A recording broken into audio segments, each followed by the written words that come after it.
Thank you, Greg. Good morning, everybody.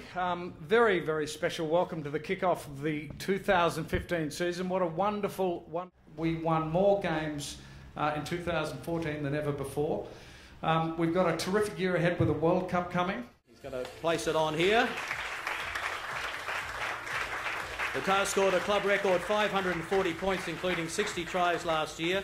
What a year it was. This season they start with a Sunday afternoon game against the Force, and then they're away to the Rebels before a bye in round 3. So we'll get Dave here first of all. The Wallabies.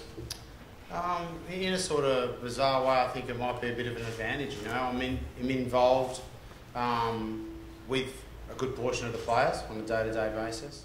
Coming off another good season, while they haven't won a title for a decade. 2 semi-finals and a final appearance in the past 2 years means they are ready to give it another decent crack this year. They open their campaign with a home game against the Reds, and then they're off to New Plymouth to play the Chiefs before another away game in Melbourne against the Rebels. Stephen Moore first up. The Rebels were disappointed with their overall placing last year, but they showed that on their day they can compete with the best. Melbourne Rising were undefeated in the Bill Corb NRC regular season, so they'll be counting on that experience to come to the fore in Super Rugby. The Rebels have a tough start. The Reds, the 2011 champs, battled injuries last season, never quite met expectations, but with nearly 20 test players in the squad, all that could change in 2015.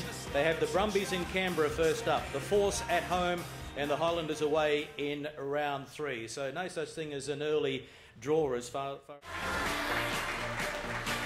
Force is coming off the best year ever, winning 9 games, setting a franchise record for the most number of points scored.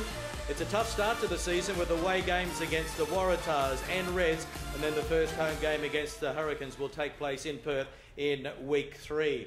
Well, Matt, good to see you. Thanks for making the long trek across this wonderful when the 2 Aussie teams get together. So we'll see you in 16 days. Thanks for coming.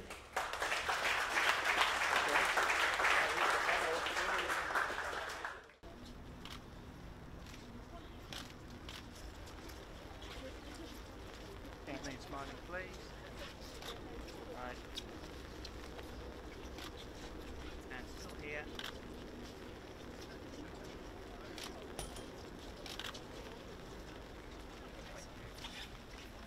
Just up to the camera if you can, thanks. Okay. And again at the camera, thanks.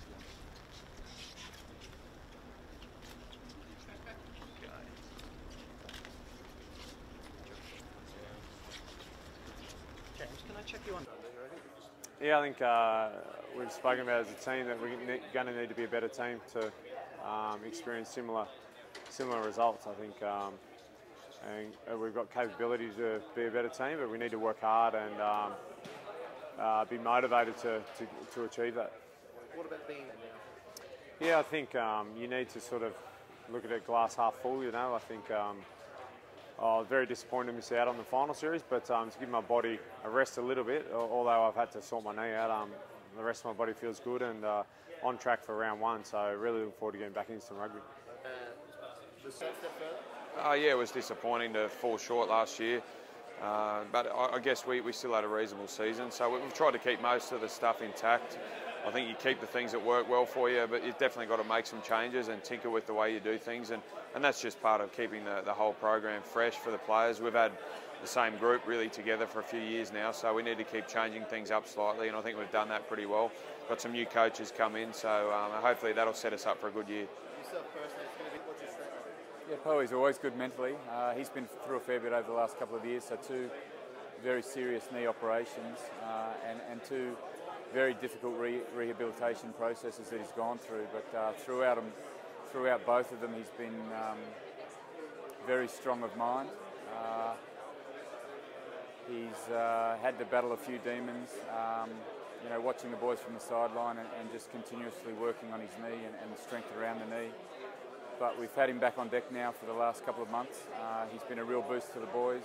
He played his first game on the weekend against the Force and played 60 minutes there and looked back near his best. He's a very tough character on the field, off the field, respected by all the players, so we're certainly looking forward to a long season with him. Obviously, more solid. No, look, it feels really good. The rehab's gone pretty well. I haven't had too many hiccups, so I'm confident going into the season. I hope to play in round one, but you know, when I first go out there to play, there's no doubt you sort of got to get yourself back into the game. But it's not something I've done before, so it's a bit new. But you know, I'll go in and do my best and take it from there. And the out-and-out caps, it's not, isn't it, really? Yeah, boys got a lot of confidence out of how we played last year, getting results, back-to-back results, getting wins after wins, which is always important. But we know we need to go better this year. There's areas that we're improving on, and we already started last week with the trials, working on those areas, and it's a big year for us, and our emphasis is to go back-to-back seasons. That we don't see, I guess. Look, I think, well, it's hard to say what you don't see. I think the thing, some of the most obvious stuff is what he gives us. I mean, he just rips into every game. You know, he's so wholehearted, and you know, you don't necessarily win every battle in a game of footy, and you don't win every game, but Nick Cummins is ripping in every time he's out there. And I think last year, the story I like telling about him is we played the Reds at Suncorp and we'd won, and I thought Nick had played pretty well, but he's pretty disappointed with his own performance, and he vowed by the next week that he would improve it. The next week he scored 3 tries against the Waratahs, and I mean, it was an amazing performance, but I think it really speaks a lot of what he's capable of when he puts his mind to it. And I think the other guys know that. You know, he has an immense competitiveness that it just helps everybody. You know, what he does is great, but the influence that it has on other people is a really positive thing. And then, of course, you know, off the field he's a bit of a rat bag, which is nice. You know, it lightens the mood. It's good for us. Yeah, obviously exciting times for the club to get 10 years. Being a young club, 10 years is a big milestone for us. Hopefully we can build on the success from last year and make the 10th the most successful yet. Yeah, look, we've done some fantastic recruiting. You know, Mike Harris, Dom Shipley coming from the Reds. You know, great signings for us. Mike Harris being a goal kicker at that. You know, Jack Debrasini's done fantastically coming through.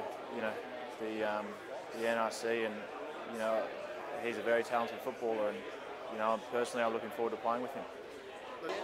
Look, yeah, he'll be all I'll be talking about for the next couple of weeks. Look, He's still finishing up in Japan, sorting himself out, but I think he'll be here either next week or the week after. And look, you know, it's fantastic. He's a great club man, and you know, a great player at that.